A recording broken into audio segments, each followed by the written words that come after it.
Hello, welcome back to my channel. Thank you so much for joining me today. Today we are talking about resources as it relates to your goals. And I'm gonna kick this video off with the punchline. And then we'll get into the actual resources and how to take them into consideration when you're picking what goals you wanna work on. The punchline is not to compare your progress, your goal journey with anybody else's. There are so many resources that impact what goals we can work on, the progress we can make on those goals, and ultimately the outcome of those goals in our lives.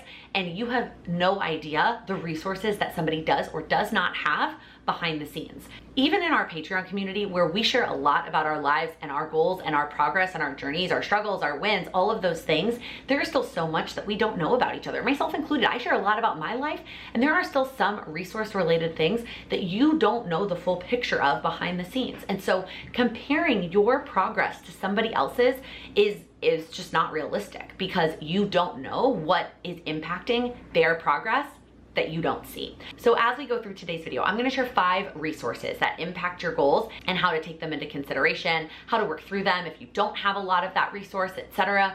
But just keep in mind, at the end of the day, your scenario for all of these resources is going to be completely unique compared to everybody else's. And so there is no value in comparing your goal progress and journey to anybody else's, mine included. So the first one should come as no surprise, and it is technically our most limited resource. Depending on the phase of life that you're in, it might not be. I have worked with some people one-on-one where this was actually not their most limiting resource. And so there might be times in your life where it's not, but over our entire lives, it definitely is, and that is time. There are only so many hours in a day, and we have a lot of other commitments going on. Likely, if you're here watching this channel trying to get tips on working on your goals, you have some sort of other full-time commitment. And whether that is working a full-time job, caring for your family, caring for a loved one, for kids, or a combination of all of those things, you have something in your life that is taking up a lot of your time. And you are going to be limited in the amount of time that you can spend working on your goals. What that means is you have to A, break your goals down and make them even smaller. We only have so many hours, and so as much as we would love to find big hour chunks of time to work on goals, most of the time we are stuck with 10, 15-minute chunks. So breaking our goals down into those smaller steps so that we can actually schedule them into our lives is going to be key when time is a limited resource. The other big thing to remember when it comes to time being a limited resource is we can't do it all. We cannot likely make the amount of progress we would like to make and work on all of the goals we'd like to work on all at one time. We're going to have to prioritize. And I did a video last year talking all about prioritizing your goals. So if you're still struggling with this, go back and rewatch that video or watch it for the first time if it's not something that you felt like you were struggling with before, but maybe you are now. But the thing to remember is that the more goals that you have, the slower your progress is going to be on each of them, because time is a limited resource. And so thinking about, I can either work on 8 goals, like a lot of goal setting systems encourage you to do, but know that your progress is going to be smaller. That's what I do, and I'm okay with that. Or you can pick less goals, and it might be hard to prioritize, but picking less goals, and then you can make bigger progress on those goals because you only have so many hours in a day. The next resource I want to talk about is one that I did not learn about being a resource until the last 2 years, and everything that the last 2 years has taught me, and that is energy.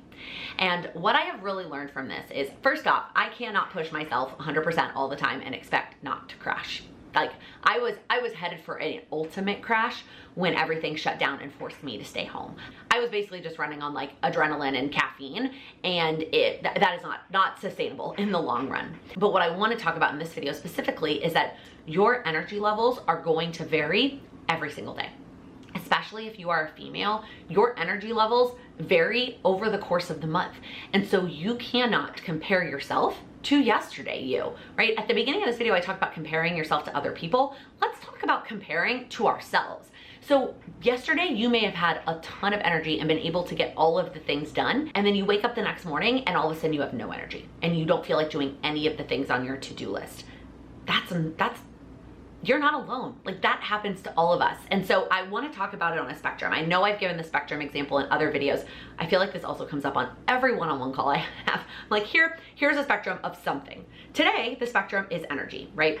On one end of the spectrum, I call it my superhero self. That is when I have all the energy in the world and I can get all of the things done. That maybe happens 1 or 2 times a month, maybe.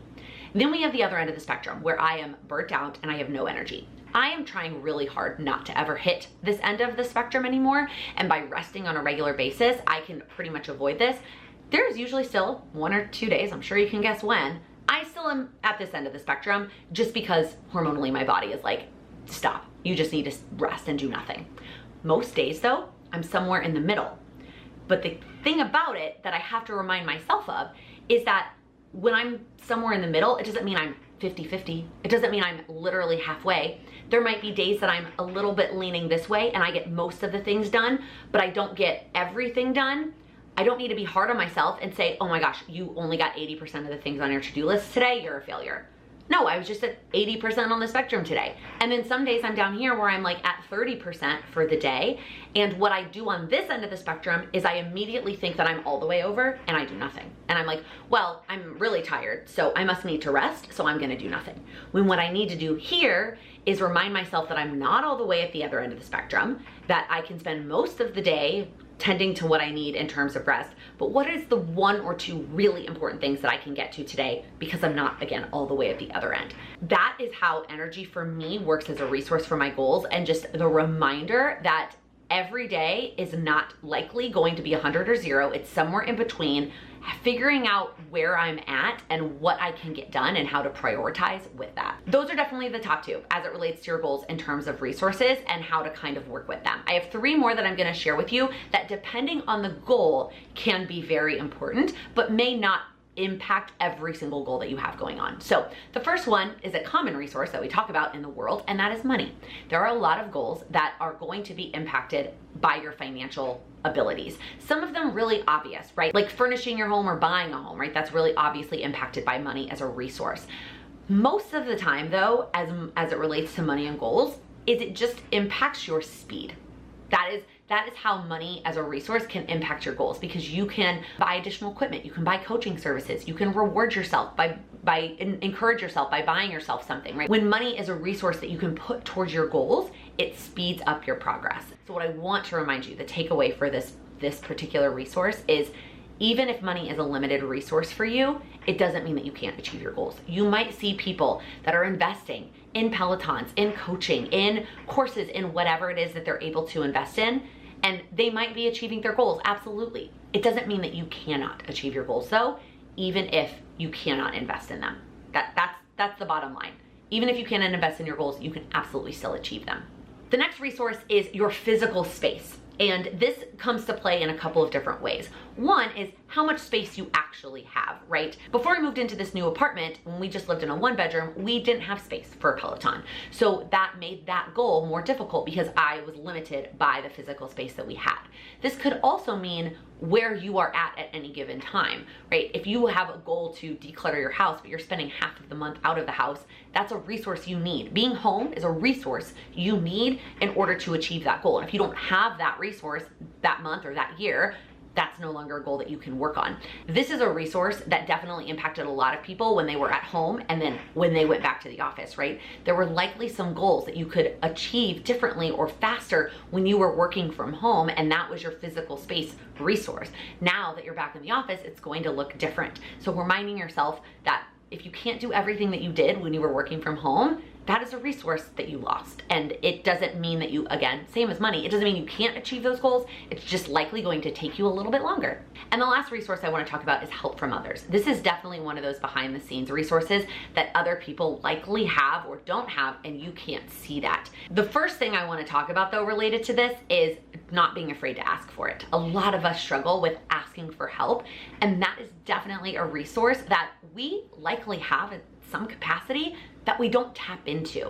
And we need to be better about asking for help and tapping into that resource. And whether that is from people that live in your house, your spouse, your partner, your kids, your parents, or from friends and family outside of your house, asking for help with things can really make a difference on the progress that you make on your goals.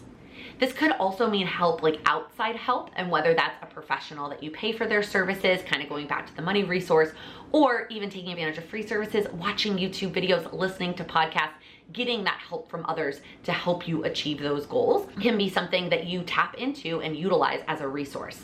And then the last thing related to this resource are the goals that are obviously dependent on others, right? There are some goals that are absolutely dependent on other people. That happens a lot with my husband. There are times that I need his help on a particular goal. Well, if I know that he's gonna have a really busy month at work, that's probably not a month that I'm gonna put that goal on the list, because that's a resource that I need that I likely won't have access to that month because he's busy with work. So keeping in mind help from others as a resource as it pertains to the goals that you're picking in any given season. So that is it. Those are the 5 resources that I found for me and anyone I've worked with one-on-one that really can impact how much progress and how fast they can make progress. If this is something that you feel like you struggle with and you can't get a grasp on your own resources, maybe working together one-on-one would be very beneficial for you to kind of get a jump start on your goals. And whether it's one particular goal that you have in mind or just you're feeling a little bit overwhelmed on goals in general, I'm gonna leave the information linked down below. Click the link, apply to work with me one-on-one. If you're still not sure if it's gonna work for you, send me a DM on Instagram and let's chat about it a little bit further. Resources are one thing that when we're in it, we sometimes can't see it. So having somebody else look at our lives from a big picture, especially with that goal lens, and really help you figure out how to fit your goals into your life based on the resources that you have can be really helpful. If you liked this video, please give it a thumbs up. If you're new here, please click that subscribe button. I upload new videos every Monday, Wednesday, and Friday focused on helping you achieve your goals. Thank you so much for watching. Tip, I'm trying to figure out how to phrase this. Those are definitely the, why can't I say this phrase? And means one that